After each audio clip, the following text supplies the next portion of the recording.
a self-proclaimed prophet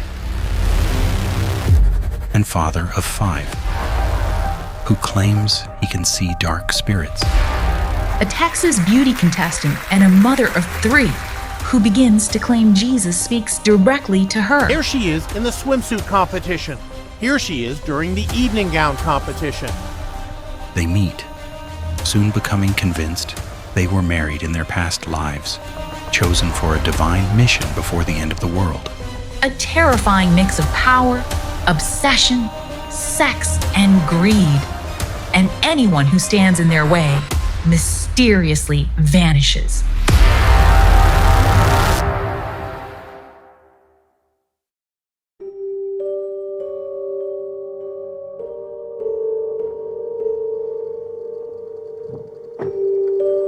Why don't you come over here?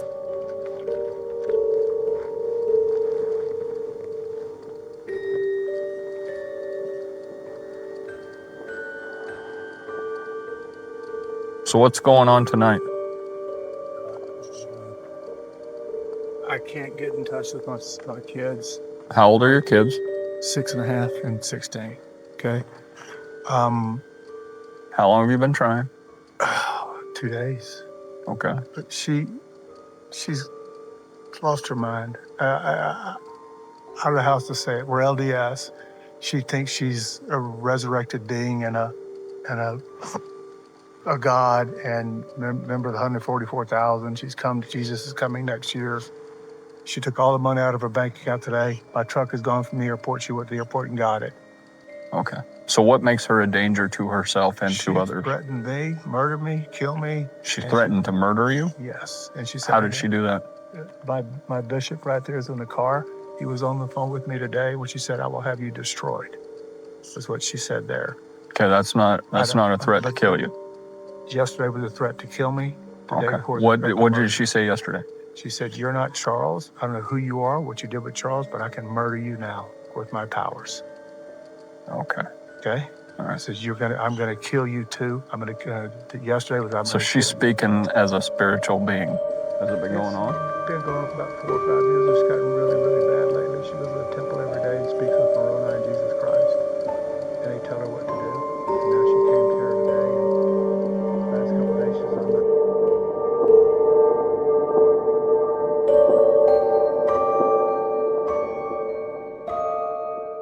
Lori Noreen Cox was born on June 26, 1973, to Barry and Janice Cox.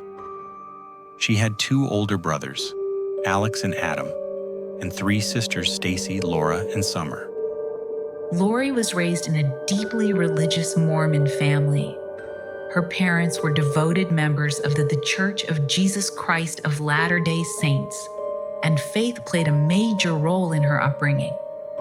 Growing up, she was very involved in church life, attending services regularly, reading scriptures, and taking part in temple-related activities.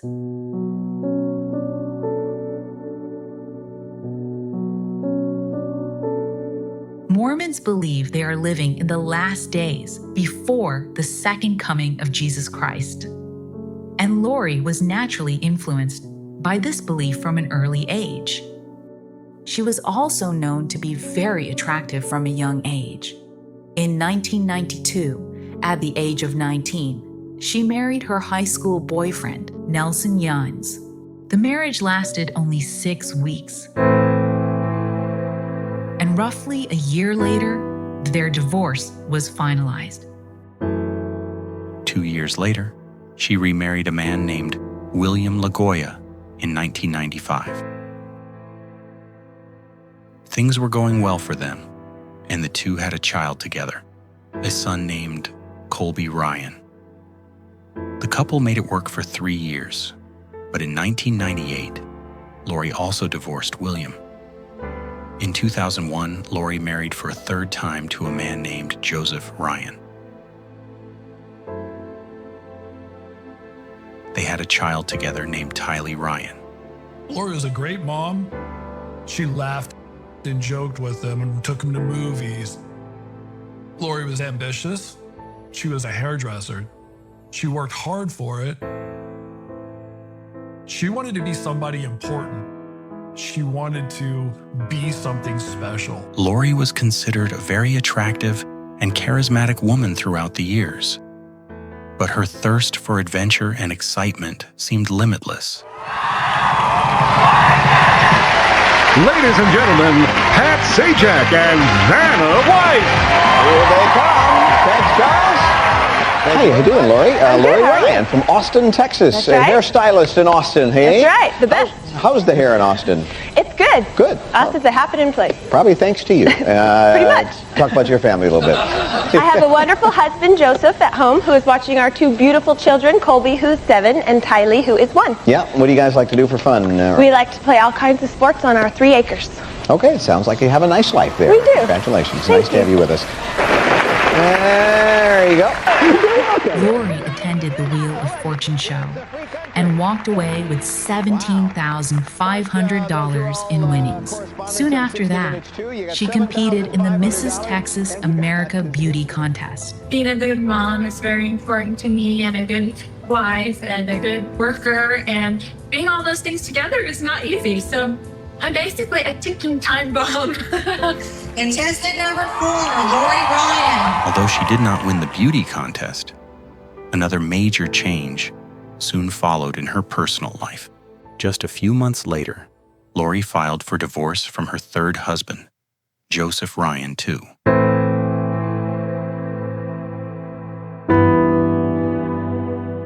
Among Lori's 2 brothers, Alex emerges as one of the most critical characters in the story. Deeply attached to Lori, he is fiercely protective of her and willing to do whatever it takes to ensure her safety. Alex was also trying to build a career as a stand-up comedian. In the aftermath of the divorce, Lori told her brother Alex that Ryan had been abusive. Alex became extremely upset upon hearing this.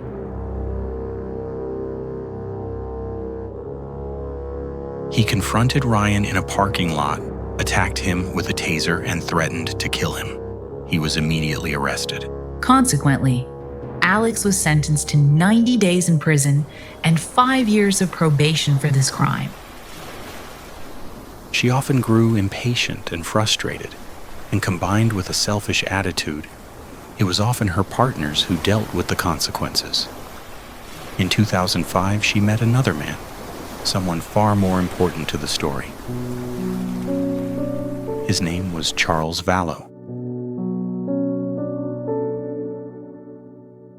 Lori eventually married Charles on February 24, 2006. Charles already had 2 children from a previous marriage, Nicholas and Zachary. Along with Lori's daughter Tylee and son Colby, the married couple now had 4 children under their roof. Charles was a relatively successful businessman who kept the family financially stable. By 2014, Charles and Lori had also decided to adopt Charles's grandnephew. His name was Joshua Jackson Vallow, or JJ. By this time, Nicholas, Zachary, and Colby were all living elsewhere, meaning the Vallow household was now down to 4 permanent residents. In December 2014, Charles and Lori decided to try something new.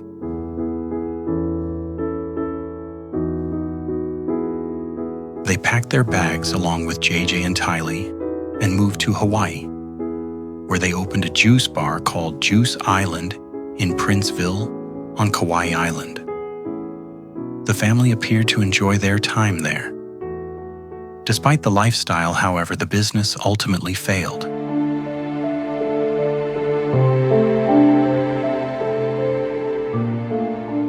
And after 2 years, the family decided to move back to Arizona in late 2016.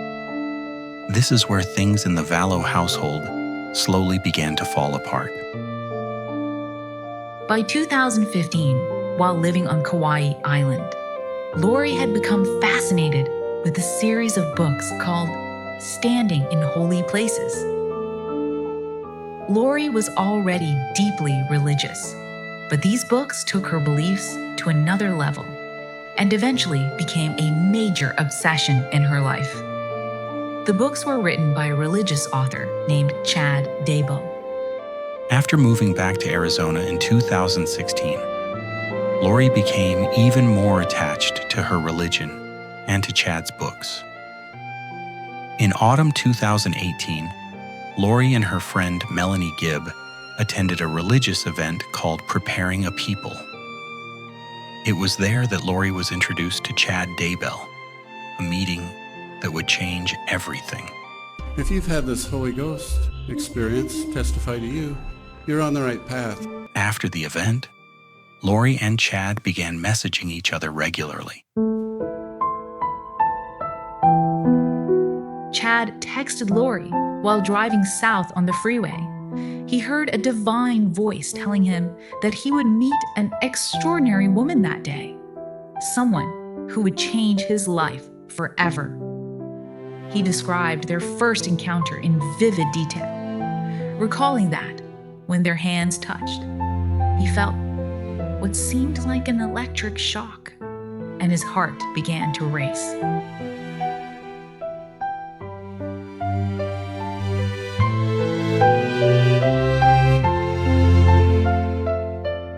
For him, this was more than a chance meeting. It was the beginning of a relationship he believed had been written into his destiny long before that morning. According to Melanie, by the end of the weekend, Chad had told Lori that the two of them had been married in 7 previous lifetimes.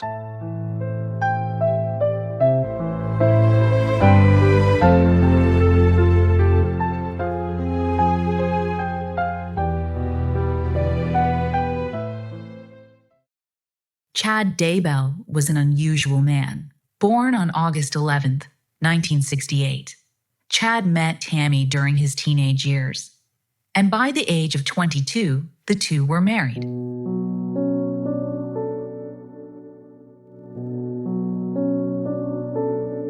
In 1992, he graduated with a journalism degree from Brigham Young University. Chad did not live a lavish life. His first job was working as a gravedigger at local cemeteries. That changed in 2004 when he started his own publishing business. He and Tammy went on to have 5 children.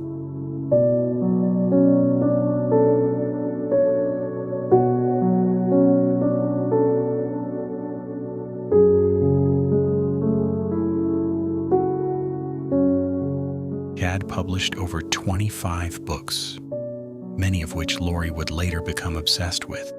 Chad went on to write several apocalyptic novels, the final volume being The Renewed Earth. In a 2011 interview, Chad himself described the series as fiction. I think, like you said before, you wrote it for your family, for people who are not going to pick up a nonfiction book of prophecy to build a story around a possible solution to those prophecies. It's just possible. It's fiction. But as the years passed, his words began to change. Slowly, the line between fiction and belief appeared to blur, as Chad started presenting many of the ideas from his books as real spiritual visions and revelations. Nothing bad will ever happen in that stretch of land, and that the people will prosper until the second coming without any trouble. So, as you know, I've had a couple near-death experiences, and I'll talk about that, and it seems like I've been waiting for 20 years for something to happen. I write all these novels, and people are like, when's it going to start, you know? Prepare ourselves to survive through these trials that are coming, and that's the whole reason you're here. I know that the Spirit has guided you and prompted you that you have a role to play. And so it might be by baby steps, but you're going to get there eventually. You can do it. Chad later moved his family to Rexburg after claiming that God had instructed him to do so. He often referred to people as either light or dark, placing them into different spiritual levels. Chad believed that dark individuals followed Satan, while light individuals followed Jesus Christ. Chad had a gold chain with an owl pendant, which he would swing in the air, using its movement to identify what he believed were dark spirits or zombies.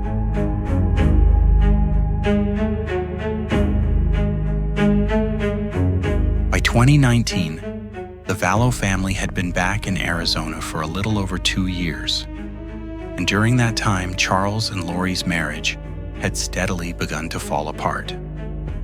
Lori became increasingly invested in a belief system that many would later describe as cult-like.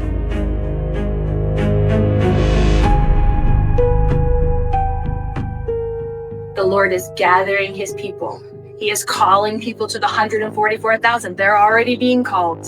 They're already being sent on their missions. They're already going full circle. The time is now. He is coming.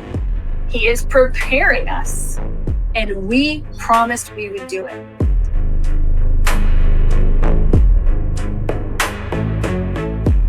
She grew detached from everyday life, more aloof, and her ideologies became increasingly bizarre. Lori strongly believed in the concept of light and dark people, and claimed she was an eternal spirit chosen to help lead the 144,000, a group she believed would receive special protection from God. Charles was deeply supportive of Lori and often went out of his way to accommodate her needs and interests. He even arranged a large separate room in their home where Lori could spend time by herself, listening to loud Christian rock music and dancing alone. Charles called me one day. He said she dances and she records herself and she's sending it to some guy named Daybell.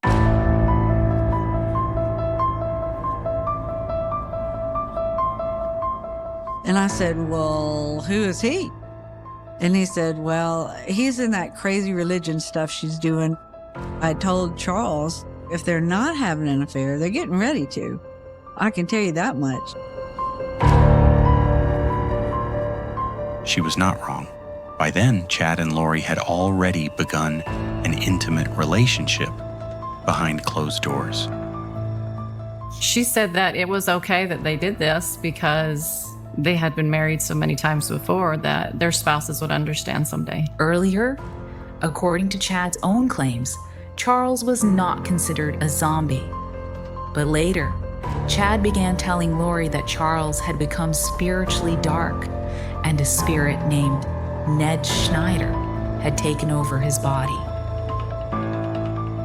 I was in her house when that phone call came in, and he described to her that Charles was no longer Charles, that this unclean spirit that was friends with Charles on the earth, when they used to be friends, had now passed on, and now he is this unclean spirit on the earth roaming around, and now he's attached himself to Charles, and now he has entered his body and taken over it. So he's not really Charles anymore.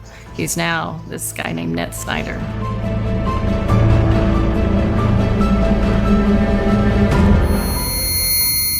On January 31st, Charles was returning from a business trip. He had been unable to contact Lori or the children for several days. When he arrived at the airport, he discovered that his truck, which had been parked there, was missing. Charles took a taxi home, only to find that the locks had been changed. His belongings had been thrown into the trash, and approximately $35,000 had been withdrawn from his bank account. Concerned and confused, Charles contacted the police. He attempted to explain to police that Lori had been threatening him, but officers reportedly did not take his concerns seriously. Although he was deeply concerned about Lori's mental state, he was equally worried for both his own safety and JJ's. But he could never have imagined that his end would come so soon. What's the emergency there? I got in a fight with my brother-in-law and I shot him in self-defense. And is he hurt or is he alive? Or? Yeah, there's blood. He's not moving. How long ago did this happen? A couple of minutes.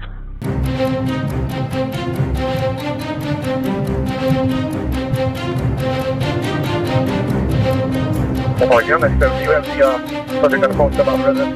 Put your hands up.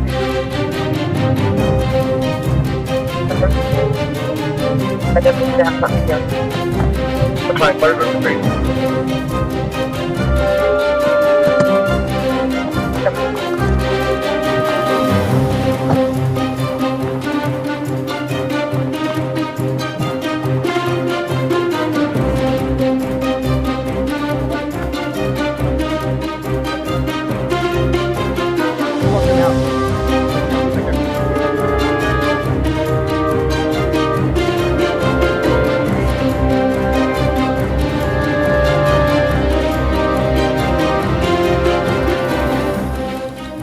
Charles died inside the home before emergency responders arrived. Once someone was labeled a zombie in their belief system, killing the physical body was viewed as acceptable because the original person's spirit was supposedly gone.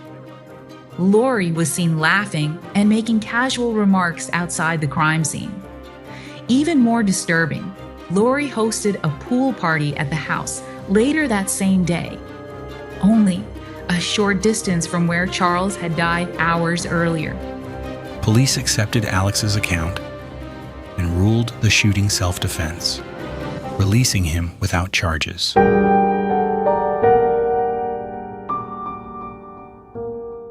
Just 4 days after Charles's death, Lori contacts his life insurance company to claim her compensation worth $1 million. And who am I speaking with? This is Lori Vallow. And your relationship to the insured? He's my husband. Are you aware of who the primary beneficiary of the policy is? It's me. Okay, so well, I really can't give too much information, but I can tell you that the beneficiary was changed in March of this year.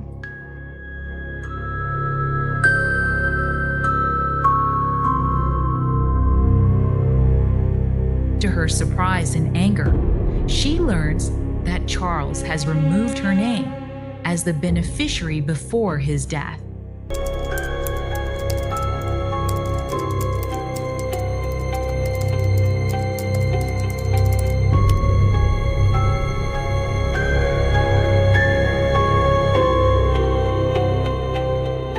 Following Charles's death, the future of Tylee and JJ was entirely in Lori's hands. Just weeks later, Lori moved the children to Rexburg, Idaho, where they appeared to be starting a new life. But beneath the surface, something was changing.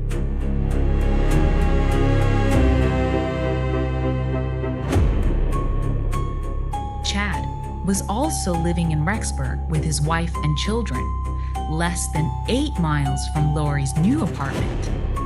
Over the next several months, a series of unsettling events began to unfold. JJ was a special needs child. Tylee was very protective of him and was patient and caring, often helping with his daily routines. Are you taking a video of my child? Your child? My child. JJ, in turn, deeply loved Tylee and looked to her for comfort and protection. In early September 2019, JJ was enrolled at a local school. Tylee, however, was not enrolled anywhere. Then, on September 8th, Lori, Tylee, JJ, and Alex Cox traveled to Yellowstone National Park. Photographs from that day show the family smiling, relaxed, and enjoying their time together. At first glance, the images seem ordinary.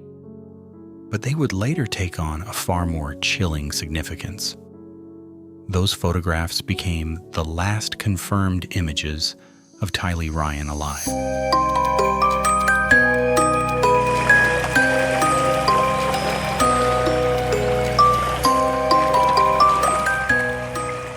After that day, Tylee seemingly vanished.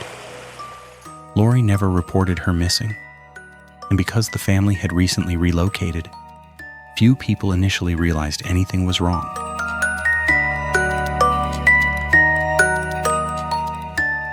JJ was left behind without his protective sister. On September 17th, JJ was seen playing outside with a friend. This was captured by a neighbor's doorbell camera and would become the final confirmed sighting of him alive.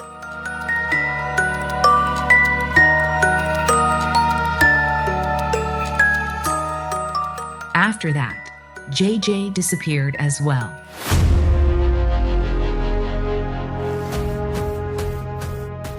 Melanie Gibb stayed at Lori's apartment for several days shortly before JJ disappeared.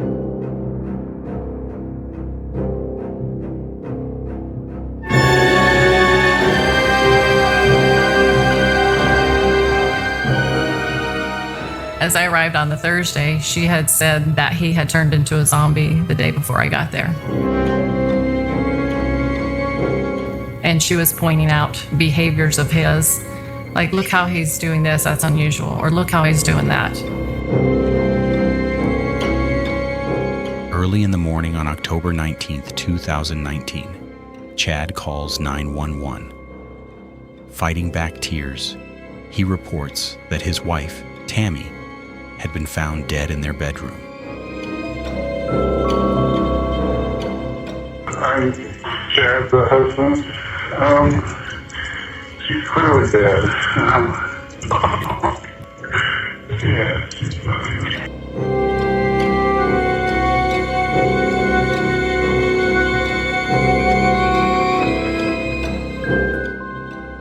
– 17 days before Tammy's death, Lori purchased a wedding ring on Amazon. Just 2 weeks after Tammy's death, Chad and Lori traveled to Hawaii and got married.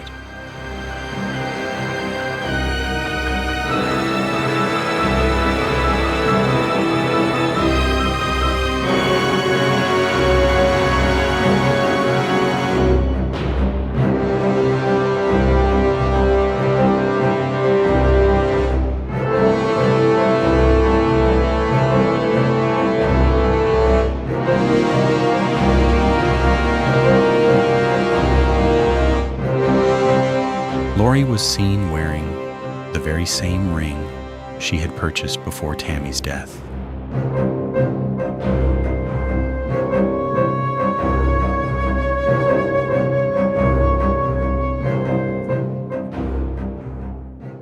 Before being adopted by Charles and Lori, JJ was lovingly cared for by Charles's sister, Kay Woodcock, and her husband, Larry Woodcock.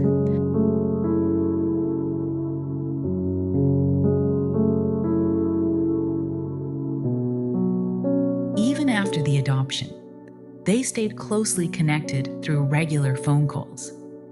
By late 2019, Larry and Kay became worried when they could no longer reach JJ. They tried contacting Lori several times, but the responses they received did not ease their concerns. Finally, the Woodcocks contacted the Rexburg police and requested a welfare check.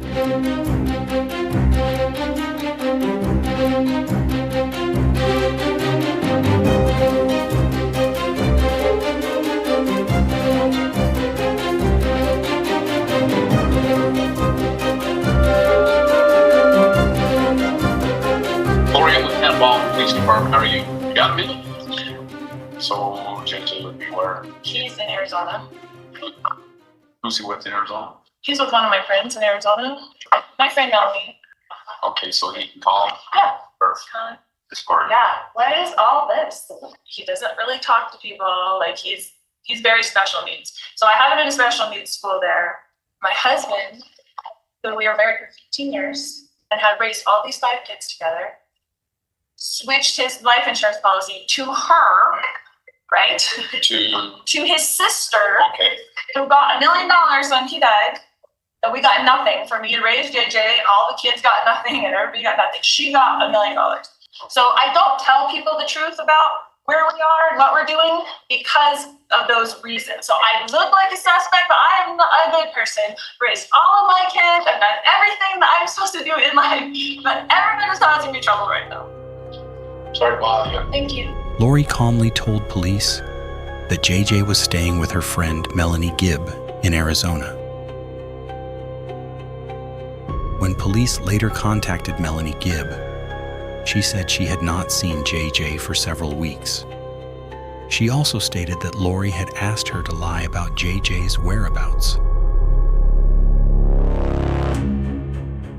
Police immediately returned to Lori's apartment with a search warrant, but by then, Lori and Chad had already fled. Police then learned that not only JJ, but also Tylee had been missing for several weeks. The desperate search for the missing children quickly became one of the most closely watched investigations in the country. JJ Vallow's grandparents believe he's still alive, and they're offering a $20,000 reward for information that leads to him. Whilst police were on the lookout for Lori and Chad, Alex suddenly married one of Chad's group's followers, Zulema Pistinis.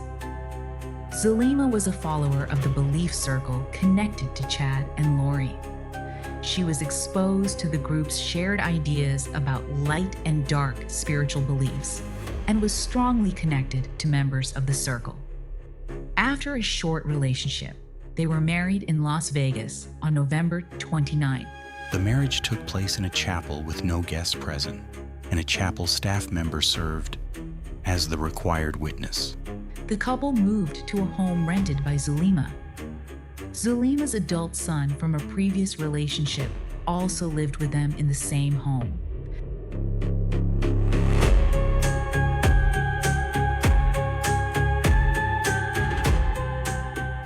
As the investigation continued to tighten, investigators raised concerns over Tammy's death as well, and they started to exhume her body on December 11th.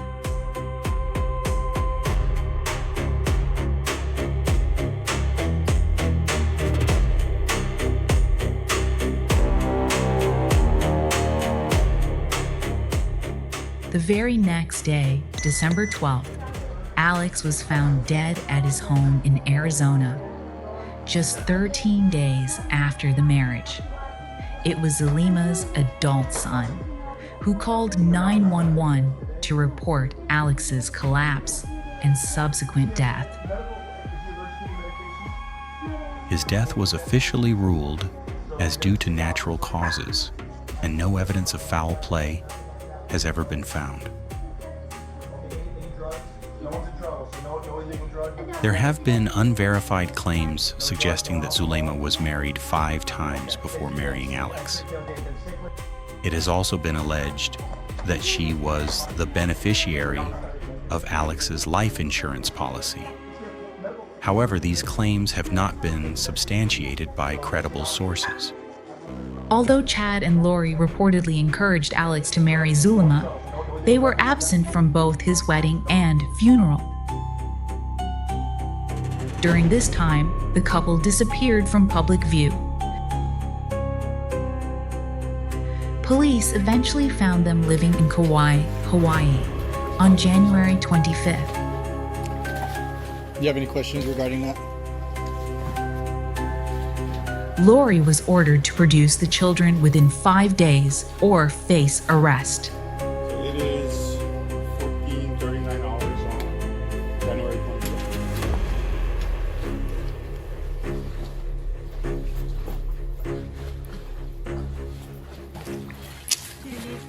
25th. Any questions? Do you have any questions for that? No? Okay. All right, have a nice day. Have a nice day. Lori Nate Eaton with East Idaho News. Can you tell me where your kids are? Where are your kids? No comment.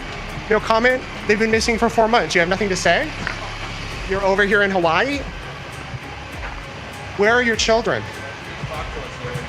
Yeah, why don't you just give us a comment? Just tell us where they are.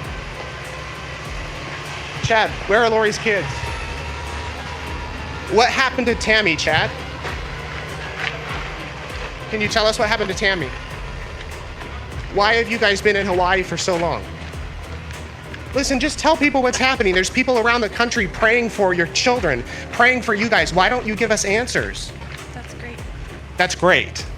That's great that they're praying for you, praying for your kids. What? You have nothing to say? Did you do something to your children? Are your children still alive? That's a simple question. I've got 3 kids of my own. I can tell you every minute where my kids are at. Where are your children? What do you guys plan to do now? Are you have 5 days to get your children in front of a judge in Rexburg, then what? Are you guys innocent of any crimes? Have you committed any crimes? Chad, you guys have a lot to say on your podcast. You don't have anything to say now? Lori? Do you believe that you were instructed by God or others to do something for your children? She failed to produce either child, and on February 20th, 2020, she was arrested and extradited to Rexburg.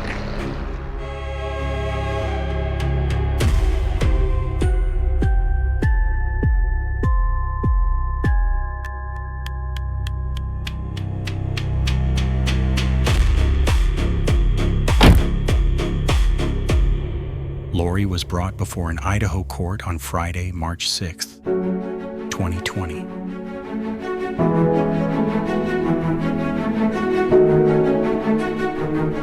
By then, the case had drawn national attention. Justice for them is just to get to know at least their whereabouts. A large crowd of reporters and camera crews gathered outside the courthouse. Among those watching was Lori's eldest son, Colby Ryan. Obviously, she's my mom, and I'm very concerned about my siblings. There's only one question I want her to answer. Where are the children? Where are the kids? Where are the kids? Where are the kids? Where are the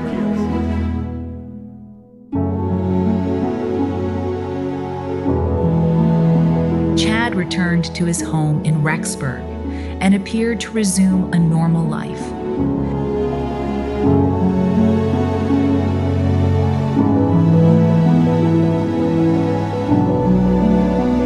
Is there anything that you would like to say to people at all who are, number one, concerned about the kids or concerned about you and your wife? Anything at all you want to say to them? Please. Grateful for your support. We just have to wait for the legal process. As public concern intensified and media attention grew, investigators faced mounting pressure to find the whereabouts of Tylee and JJ. Then came the breakthrough.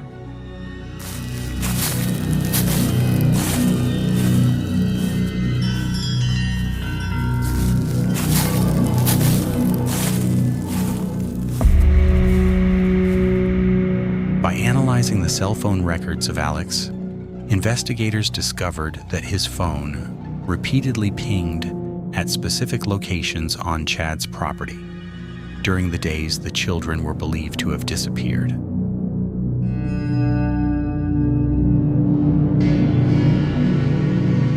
Armed with this crucial evidence, authorities obtained a search warrant and began digging, which was believed to be a pet cemetery of Chad.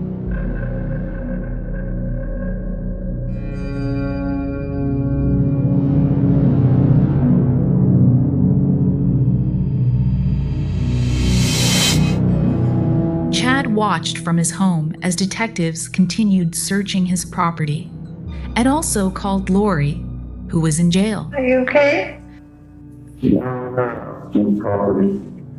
Are they seizing stuff? What can I do for you? Hours into the search, they uncovered the first set of human remains.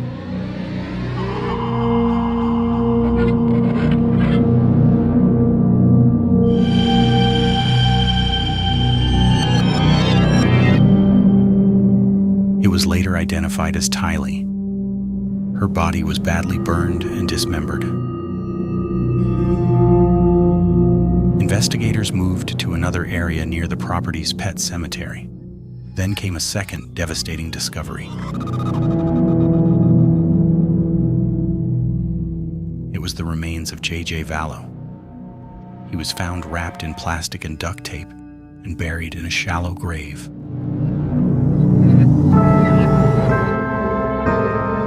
Chad attempted to flee. Police quickly stopped him and took him into custody.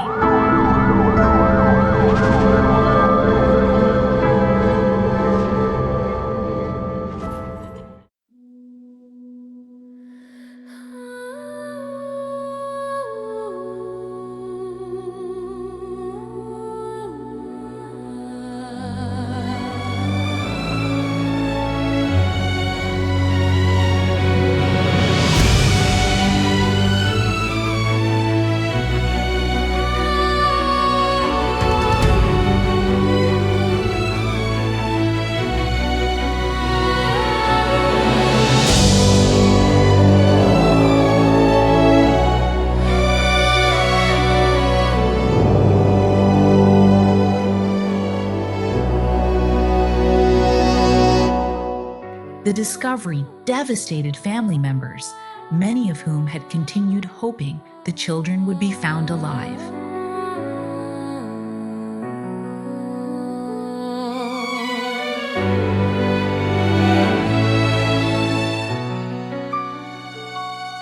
Today, Chad and Lori have both been convicted for their horrific crimes. Chad has been sentenced to death and is on death row in Idaho. Lori is serving multiple life sentences without the possibility of parole.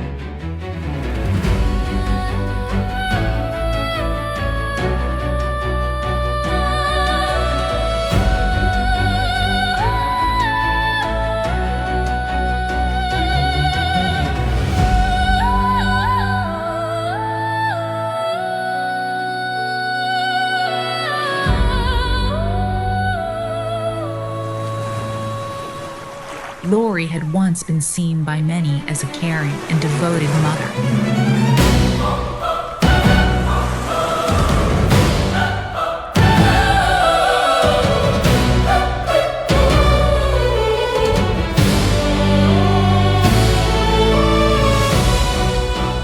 How that same woman became willing to orchestrate the deaths of her own children.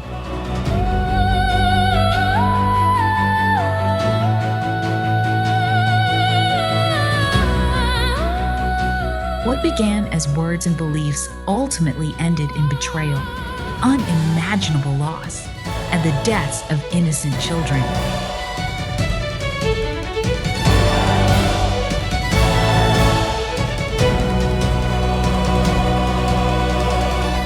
It is a chilling reminder that manipulation, when disguised as absolute truth, can become one of the most dangerous weapons of all.